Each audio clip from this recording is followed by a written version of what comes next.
ரப், அவனுடைய நேசம், அவனுடைய முஹப்பத், அதோடு இந்த கல்பு திளைக்க வேண்டும். யாருடைய உள்ளத்தில் அல்லாஹ்வுடைய நேசம் குடிகொள்ளுமோ அவர்தான் தன்னுடைய நஃப்ஸை பரிசுத்தப்படுத்த முடியும். நஃப்ஸை அல்லாஹ்வுடைய முஹப்பத் இல்லாமல் பரிசுத்தப்படுத்த முடியாது.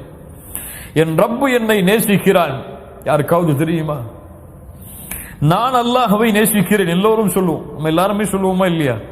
நான் அல்ல என் ரப்பை நேசிக்கிறேன், என் அல்லாஹ்வை நேசிக்கிறேன். ஆனா என் ரப்பு என்ன நேசிக்கிறானா தெரியுமா நமக்கு?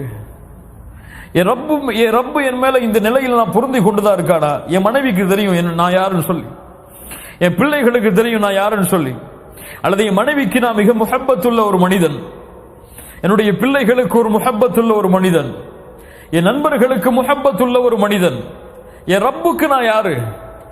அதை என்னைக்காவது சிந்திச்சு பார்த்திருக்குமா? அல்லாஹ்வுடைய முஹப்பத்தை அடைந்து விட்டால் போதும், உலகத்தில் எல்லாம் வெற்றிதான், மறுமையிலும் எல்லாம் வெற்றிதான். யாரை அல்லாஹ் நேசிக்கிறானோ அவர்களை அல்லாஹ் நரகத்திலே வீச மாட்டான். யாரை அல்லாஹ் நேசிக்கிறானோ அவர்களை அல்லாஹ் நரகத்திலே வீச மாட்டான். அல்லாஹ்வுடைய தூதர் ஸல்லல்லாஹு அலைஹி வஸல்லம் சொன்னார்கள், ஒரு அடியானை அல்லாஹ் நேசித்து விட்டால், ஒரு அடியானை அல்லாஹ் நேசித்து விட்டால் நாதா ஜிப்ரீலை அழைப்பான், யா ஜிப்ரீல் இன்னல்லாஹ யுஹிப்பு ஃபுலானன். அல்லாஹு அக்பர். ஜிப்ரீல், இந்த பெயர் கொண்ட அடியானை நான் நேசிக்கிறேன். சுப்ஹானல்லாஹ். அல்லாஹ் உங்களை நேசித்தால், அல்லாஹ் என்னை நேசித்தால் ஜிப்ரீலுக்கு அறிமுகப்படுத்துவான், இந்த மனிதனை நான் நேசிக்கிறேன் ஜிப்ரீல், நீங்கள் நேசியுங்கள். ஜிப்ரீல் அழைப்பார் வானத்தில் உள்ளவர்களை, யா அஹ்லஸ் ஸமா, வானத்தில் உள்ளவர்களே, இந்த அடியானை அல்லாஹ் நேசிக்கிறான், நானும் நேசிக்கிறேன், நீங்களும் நேசியுங்கள். வானத்தில் உள்ள எல்லா மலக்குகளும் அவனை நேசிப்பார்கள். அதற்கு பிறகு அந்த கட்டளை பூமியில் உள்ளவர்களுக்கு கொடுக்கப்படும். பூமியில் உள்ள எல்லோரும் அந்த முஃமினை நேசிப்பார்கள். ஒரு முஃமினை முனாஃபிக்கை தவிர யாரும் வெறுக்க மாட்டான். ஒரு முஃமினை முனாஃபிக்கை தவிர யாரும் வெறுக்க மாட்டான். ஒரு முஃமினை தான் முஃமின் என்று நினைத்துக் கொண்டிருப்பவன் வெறுத்தால் அவன் முஃமின் கிடையாது. சுப்ஹானல்லாஹ். ஒரு முஃமினை தானும் முஃமின் என்று நினைத்துக் கொண்டிருப்பவன் வெறுத்தால் அவன் முஃமின் கிடையாது. ஏன்?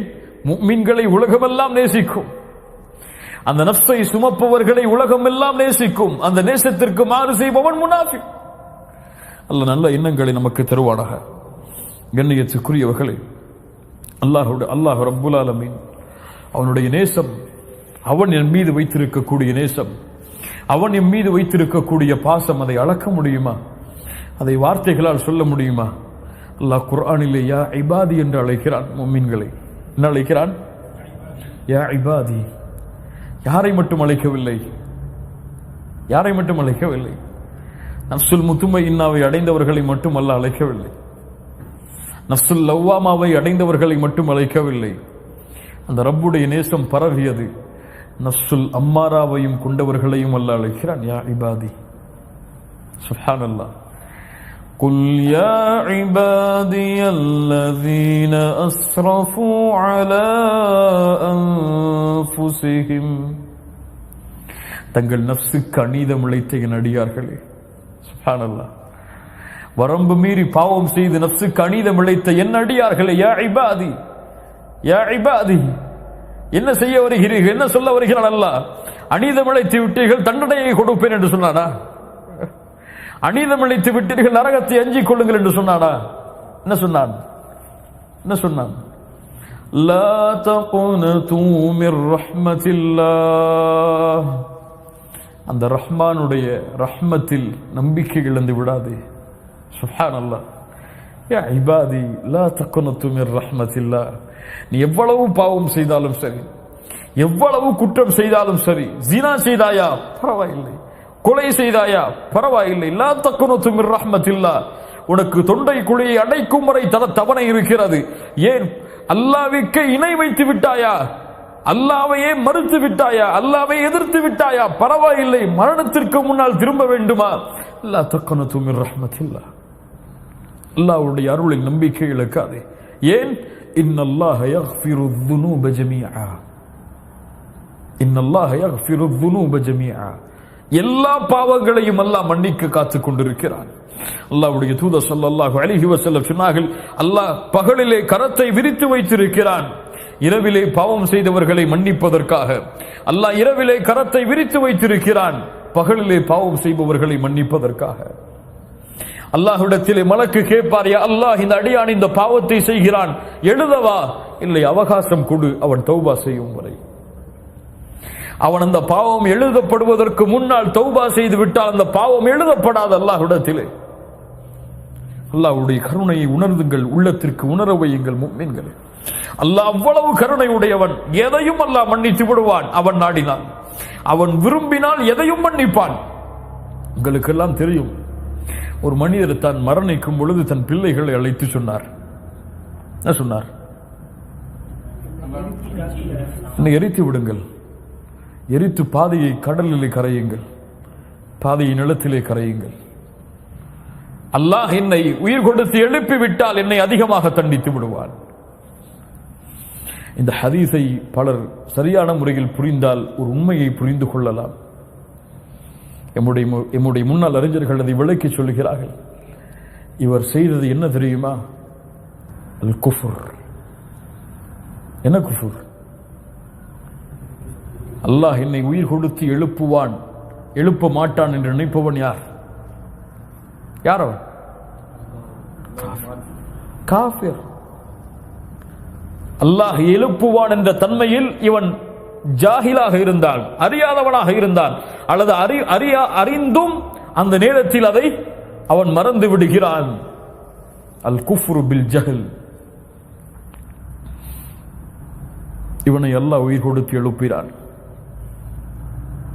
லிம்ம ஃபஅல்த ஹாதா யா அப்தி, என் அடியானை ஏன் இப்படி செய்தாய்? ஒரே வார்த்தை தான் சொன்னார் அவர், மகாஃபத்துக யா ரப். பயம் செய்ய வச்சிருச்சு ரப்பே, உன் பயம். நீ என்னை உயிர் கொடுத்து எழுப்பினால், என்னை தண்டித்து விட்டால் நான் செய்த பாவங்களுக்கு நிலைமை என்ன என்ற பயம். அல்லாஹ் சொன்னான், உன் எல்லா பாவத்தையும் மன்னித்து விட்டேன், சொர்க்கத்துக்கு போன்றான். சுப்ஹானல்லாஹ். அல்லாஹ் தன்னை உயிர் கொடுத்து எழுப்புவான் என்பதை அவன் மறந்து ஜாஹிலாக இருந்தான், அதையும் அல்லாஹ் மன்னித்தான். உங்களுக்கு எல்லாம் தெரியும், இந்த அல்லாஹ்வுடைய அச்சத்தை சுமந்த ஒரு பெண்மணி, அல்லாஹ்வுடைய தூதர் ஸல்லல்லாஹு அலைஹி வஸல்லம் சஹாபாக்களோடு மஸ்ஜிதிலே உட்கார்ந்து பேசிக் கொண்டிருக்கிறார்கள். அப்போது அந்த பெண்மணி வருகிறார்கள். அந்த அல்லாஹ்வுடைய தூதருக்கு முன்னால் வந்தார்கள். யா ரசூலல்லாஹ், யா நபி அல்லாஹ், நான் விபச்சாரம் செய்து விட்டேன், ஃபதஹிர்னி, நீ சுத்தப்படுத்துங்கள் அல்லாஹ்வுடைய தூதரே. அல்லாஹ்வுடைய தூதர் ஸல்லல்லாஹு அலைஹி வஸல்லம் சொன்னார்கள், என்ன சாட்சி வைத்திருக்கிறாய்? நீ சாட்சி இல்லையே, சென்று விடு என்னை விட்டு. நீ அப்படியே செய்தாலும் சென்று விடு, சாட்சி இல்லை அதற்கு, உன்னை தண்டிக்க முடியாது. அல்லாஹ்வுடைய தூதரே, சாட்சி வேண்டுமா? இதோ என் வயிற்றிலே குழந்தை, இந்த குழந்தை தான் அதற்கு சாட்சி. ஃபதஹிர்னி யா ரசூலல்லாஹ். அல்லாஹ்வுடைய தூதர் சொன்னார்கள், வயிற்றிலே குழந்தையை சுமக்கிறாய், உனக்கு தண்டனை கொடுக்கலாம், குழந்தைக்கு முடியாது, போ. குழந்தை பெற்றெடுத்ததற்கு பிறகு வா. யாரையும் கூட அனுப்பல, போயிட்டு வாங்க, இவரை பாதுகாத்துக்குங்க, குழந்தை பெற்றதுக்கு அப்புறம் கூட்டு வந்துருங்க. அந்த சஹாபிய பெண்மணி சொல்லுகிறார்கள், சென்று குழந்தை பெற்றெடுத்ததற்கு பிறகும் வந்தார்கள். ஃபதஹிர்னி யா ரசூலல்லாஹ். அல்லாஹ்வுடைய தூதர் சொன்னார்கள், குழந்தைக்கு யாரம்மா பால் கொடுப்பார்கள்? பால் கொடுத்து முடித்ததற்கு பிறகு வா. பால் கொடுத்து காலம் முடிந்ததற்கு பிறகு வந்தார்கள். ஃபதஹிர்னி யா ரசூலல்லாஹ். கையிலே ஒரு உணவை வைத்திருந்தார்கள். இதோ இந்த குழந்தை உணவை சாப்பிடுகிறது, பாருங்கள் அல்லாஹ்வுடைய தூதரே, பால் குடி காலம் முடிந்து விட்டது, ஃபதஹிர்னி. அல்லாஹ்வுடைய தூதர் அந்த குழந்தையை ஒரு சஹாபி இடத்திலே ஒப்படைத்து விட்டு அந்த பெண்ணை அழைத்து தண்டனையை கொடுத்தார்கள். ஹத்து நிறைவேற்றப்பட்டது. பல ரிவாயத்துகளிலே வருகிறது. ஒரு ரிவாயத்திலே உமர் பின் கத்தாப் ரலியல்லாஹு அன்ஹு அந்த பெண்ணுக்கு அல்லாஹ்வுடைய தூதர் ஜனாசா தொழுகை நடத்த வரும் பொழுது அல்லாஹ்வுடைய தூதரிடத்திலே கேட்டார்கள், யா ரசூலல்லாஹ், யா ரசூலல்லாஹ், இந்த பெண் விபச்சாரம் செய்தால் அந்த விபச்சாரம் செய்ததற்கு பிறகும் துஸல்லி அலைஹா யா நபி அல்லாஹ் வகத் ஸனத், இந்த பெண் விபச்சாரம் செய்ததற்கு பிறகும் இந்த பெண்ணுக்கு நீங்கள் தொழுகை நடத்துகிறீர்களா? அவள் செய்த பாவத்திற்கு தண்டனையை அனுபவிக்கிறாள், அதற்கு ஏன் நீங்கள் தொழுகை நடத்த வேண்டும்? விபச்சாரிக்கு தொழுகையா? உமரே என்ன சொல்கிறாய்? உமரே என்ன சொல்கிறாய்? இந்த பெண் செய்த பாவ மன்னிப்பை மதீனாவிலே வாழக்கூடிய 70 பேர்களுக்கு பங்கு வைத்தாலும் பத்தாது விரிந்திருக்கும் பாவ மன்னிப்பு. அல்லாஹ் அக்பர். யார் அழைத்து வந்தார்கள் அந்த பெண்ணை? யார் காட்டி கொடுத்தார்கள் அந்த பெண்ணை? யார் பாதுகாத்து வந்தார்கள்? குழந்தை பெற்றெடுத்ததற்கு பிறகு, பால் கொடுத்ததற்கு பிறகு அந்த பெண் அல்லாஹ்விடத்திலே குற்றவாளியாக மறுமையில் நின்றுவிடக் கூடாது என்று பயந்தாள். இந்த பாவத்தை சுமந்த இந்த நஃப்ஸோடு என் ரப்பை நான் சந்தித்து விடக் கூடாது என்று பயந்தாள். இந்த பாவத்தோடு என் ரப்புக்கு முன்னால் நான் நின்றுவிடக் கூடாது என்று பயந்தாள். இந்த பாவத்தை பற்றி அல்லாஹ் மறுமையிலே என்னை கேட்டுவிடக் கூடாது, அதற்காக என் உயிரை இழக்க வேண்டுமா? இழக்க தயாராகிறேன். அல்லாஹ்வுடைய தூதரே, எடுத்துக் கொள்ளுங்கள் என் உயிரை, அல்லாஹ்விடத்திலே சுத்தமானவளாக நான் நிற்க வேண்டும் என்று பயந்தான். ஃபதஹிர்னி யா ரசூலல்லாஹ், ஃபதஹிர்னி யா ரசூலல்லாஹ், என் உள்ளத்தை சுத்தப்படுத்துங்கள் அல்லாஹ்வுடைய தூதரே. இந்த விபச்சாரத்தின் தண்டனை கொலை என்றால் செய்யுங்கள் என்னை. திருமணம் முடித்ததற்கு பிறகு கண்ணியத்துக்குரியவர்களே, இது அல்லாஹ்வுடைய அச்சம், இது அல்லாஹ் ரப்புல் ஆலமீன் இந்த நேசமும் இந்த முஹப்பத்தும் இந்த தக்வாவும் எம்முடைய உள்ளத்தை பரிசுத்தப்படுத்துவதற்கு உதவியாக இருக்கும், ஆறுதலாக இருக்கும். அடுத்ததாக இறுதியாக என் நஃப்ஸை பரிசுத்தப்படுத்துவதற்கு மிக முக்கியமான ஒரு அம்சம் அல்லாஹ் எமக்கு கொடுத்த நிஅமத்தை எண்ணி பார்ப்பது. நான் யார்? எங்கிருந்து வந்தேன்? எனக்கு லா இலாஹ இல்லல்லாஹ் கலிமா, லா இலாஹ இல்லல்லாஹ் என்ற கலிமாவை கொடுத்தவன் யார்? முஹம்மது ரசூலுடைய வழியில் என்னை வழிகாட்டியவன் யார்? கலிமாவை சுமந்த பெற்றோர்களுக்கு பிள்ளையாக என்னை கொடுத்தவன் யார்? என்னை கொடுத்ததற்கு பிறகு என்னை லா இலாஹ இல்லல்லாஹோடு வளர்த்தவன் யார்? என்னை தொழுகையாளியாக மாற்றியவன் யார்? என்னை இல்முடைய சபையில் கலந்து கொள்ள வைத்தவன் யார்? எமக்கு இல்மை கற்றுக் கொடுப்பதற்கு ஒருவரை நியமித்தவன் யார்? அல்லாஹுவை பற்றி பேசுவதற்கு எமக்கு நாவுக்கு சக்தி கொடுத்தவன் யார்? யார் அவன்? அவனை புரிந்து கொண்டால், அவன் கொடுத்த நிஅமத்தை புரிந்து கொண்டால் எம் உள்ளம் பாவங்களை விட்டு தூரமாகும், அவனின் பக்கம் நெருக்கமாகும். மேலே குர்ஆனிலே மிக முக்கியமான சூராவில் ஒன்று சூரத்துத் துஹா.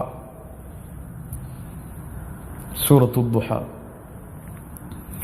சூரத்துத் துஹாவை நீங்கள் தனிமையில் படித்து பார்த்தால் போதும், உங்களுடைய உள்ளம் அல்லாஹ்வின் முஹப்பத்தால் நிறைந்துவிடும். சாதாரணமாக படித்தால் எனக்கு தெரியாது, அரபி மொழியின் ஞானங்களை அறிந்து படித்தால் நிச்சயமாக உங்களுடைய கண்கள் ஒரு சொட்டு கண்ணீரையாவது அந்த சூராவுடைய முடிவில் வடிக்கும், அல்லாஹ்வின் முஹப்பத்தால். சூரத்துத் துஹா அவ்வளவு முக்கியமான சூரா.